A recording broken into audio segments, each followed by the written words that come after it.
Oke, kembali kita ke pertemuan setelah ETS atau UTS dengan materi kita pada hari ini adalah mengenai strategi bisnis internasional. Apa sih strategi bisnis internasional itu? Jadi strategi bisnis internasional itu adalah cara dari perusahaan untuk melakukan penjualan produk di luar pasar yang biasanya dilakukan atau di domestiknya dia. Domestik itu apa? Ya daerah regionalnya dia itu gimana?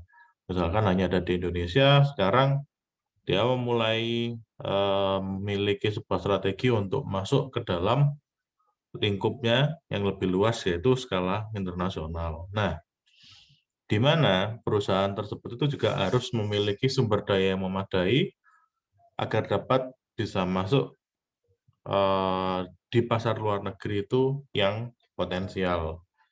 Tentu saja kalau tidak potensial ya jauh-jauh ke sana, tidak ada keuntungannya, buat apa?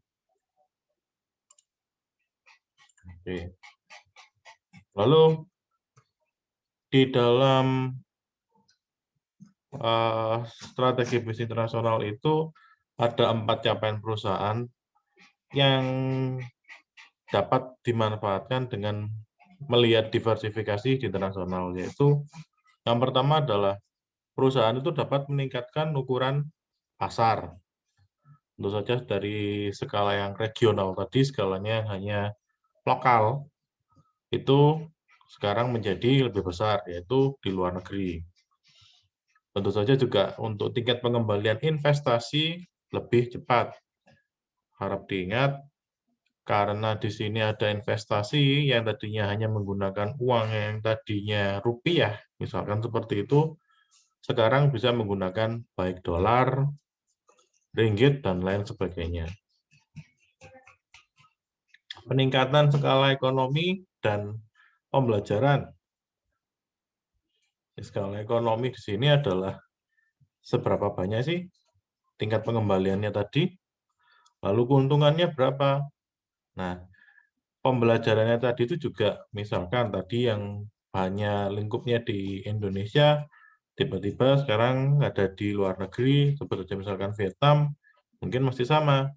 Tapi kalau misalkan kita masuk ke daerahnya Singapura atau Malaysia, mungkin agak sedikit berbeda, meskipun kita sama-sama di dalam Asia.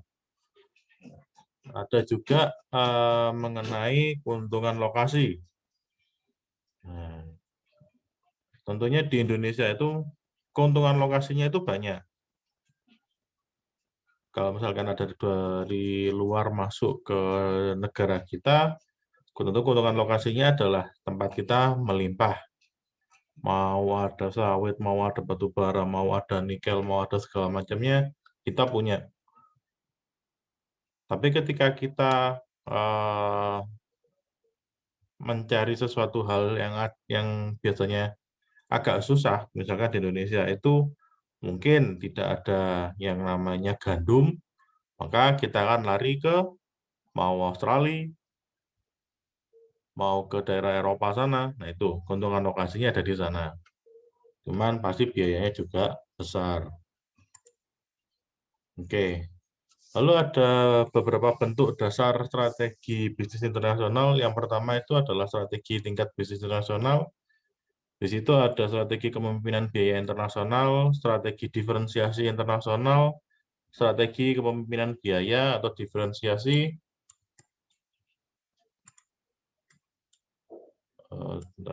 diferensiasi integratif internasional. Oke. Strategi tingkatnya ada perusahaan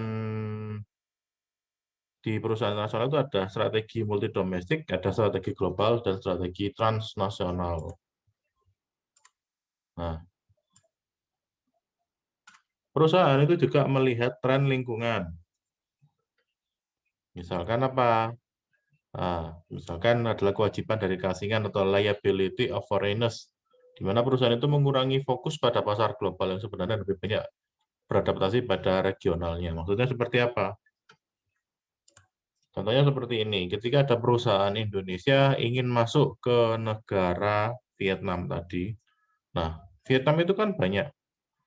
Ada Vietnam Utara, Vietnam Timur atau mana saja daerah regionalnya itu. Nah, misal dia ingin mengambil yang ada di Vietnam Selatan, mungkin karena lebih dekat dengan kita, atau biayanya lebih murah, atau tenaga kerjanya lebih murah. Nah, dia akan lebih beradaptasi kepada regionalnya yang ada di situ, bukan secara keseluruhan di Vietnamnya.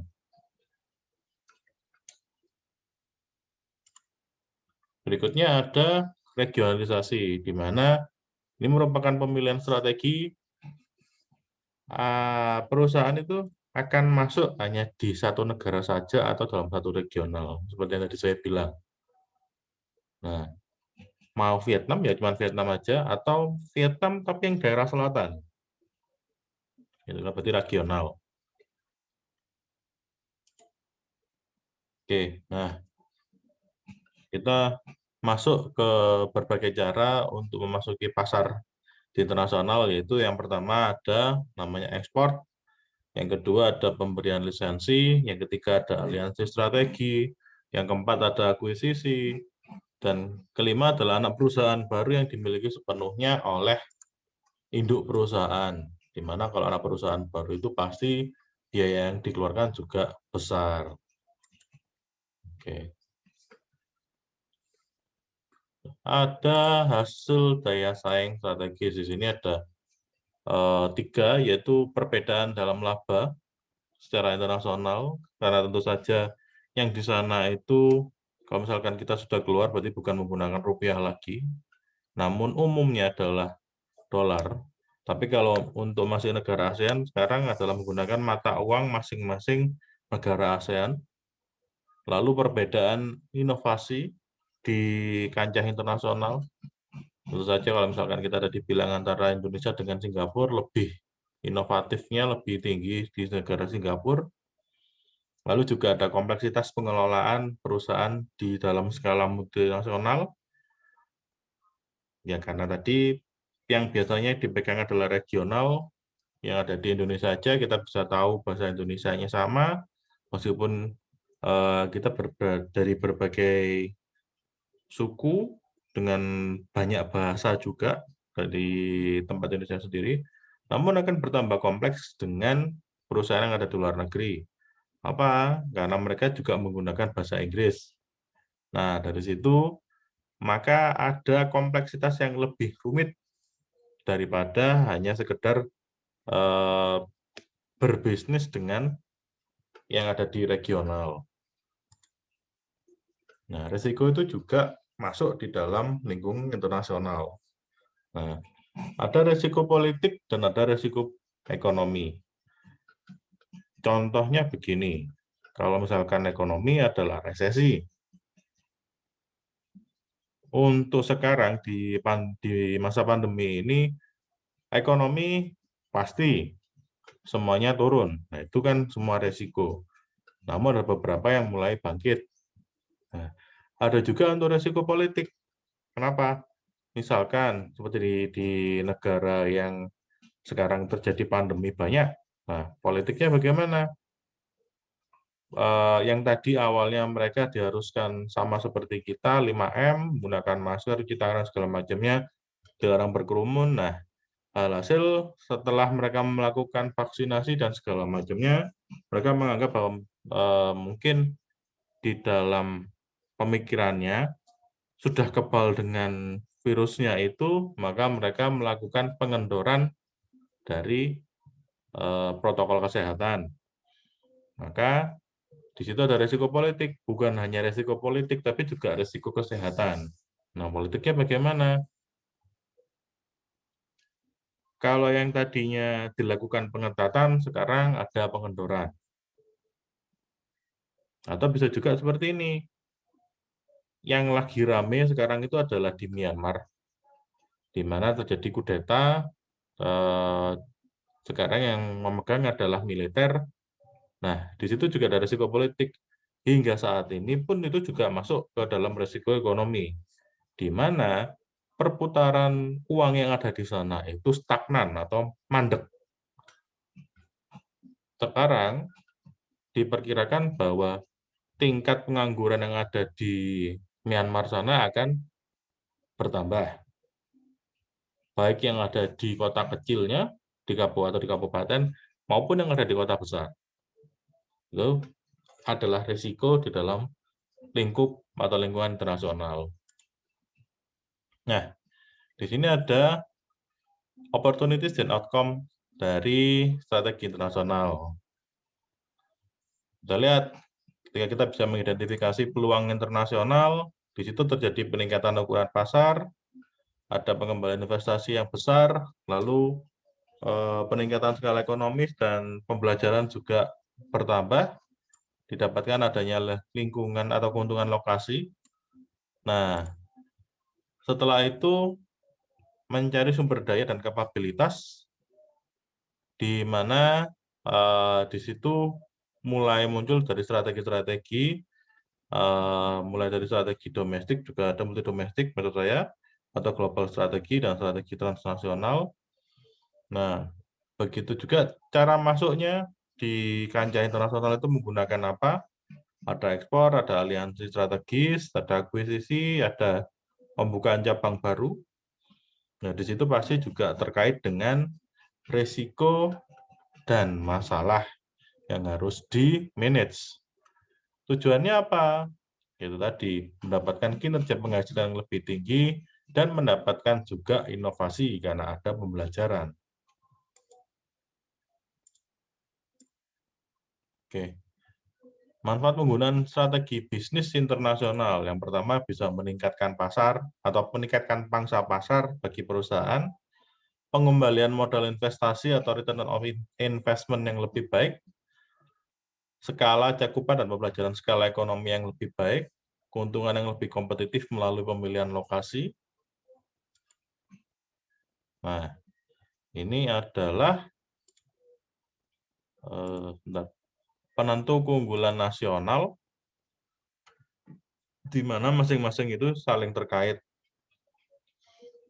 Oke, kondisi faktor bisa baik internal maupun eksternal, ada strategi, struktur dan persaingan pada perusahaan, kondisi permintaan di dalam negara itu bagaimana, industri pendukung dan terkait itu bagaimana, semuanya saling berkorelasi dan berkesinambungan. Oke, nah ini ada strategi perusahaan di level internasional, yaitu yang pertama adalah strategi global, di mana mengasumsikan produk-produk yang lebih distandarisasi dengan kontrol oleh kantor pusat. Nah, strategi ini berasumsi perusahaan melakukan standarisasi produk dan jasa untuk pasar lintas negara. Jadi, barang yang ada di Indonesia itu pun pasti sama dengan barang yang ada di Amerika. Begitu pula sebaiknya, barang yang ada di Amerika pun juga akan sama dengan barang yang ada di Indonesia. Jadi, semua standarisasinya mengikuti kebijakan dari pusat. Yaitu misalkan, dari pusat itu menggunakan ISO, atau standar-standar yang lain yang sudah diakui oleh berbagai macam negara. Ada berikutnya strategi transnasional, di mana di sini adalah strategi di mana perusahaan mencari untuk mendapatkan efisiensi global dan tanggapan pasar lokal. Jadi bukan hanya melihat secara efisiensi, tetapi juga melihat tanggapan pasar lokal itu bagaimana. Misalkan ada yang jual kerupuk buli gitu di Timur Tengah, tanggapan pasar lokalnya gimana? Wah, mereka doyan doyan nyemil, dan mereka juga tertarik dengan kerupuk bulinya kita. Nah, di situ kita bisa menjual di sana. Misalkan tadi apakah bahan bakunya yang biasanya kita buat itu ada di sana, atau malah lebih murah di sana, malah lebih bagus kan, kita mendapatkan efisiensi secara global. Atau juga misalkan tenaga bukan tenaga ahli ya, buruhnya di sana itu lebih murah atau lebih mahal daripada kita. Itu kan juga sebuah efisiensi. Oke, materi kita untuk strategi bisnis internasional hanya sampai di sini saja. Apabila nanti ada pertanyaan, silakan bertanya di dalam grup WA. Oke, sampai jumpa di materi kita yang berikutnya. Jangan lupa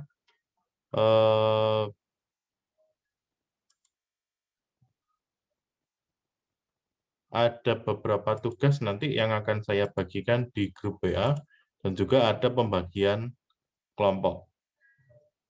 Oke, kita bicarakan lagi di grup WA. Terima kasih, sampai jumpa.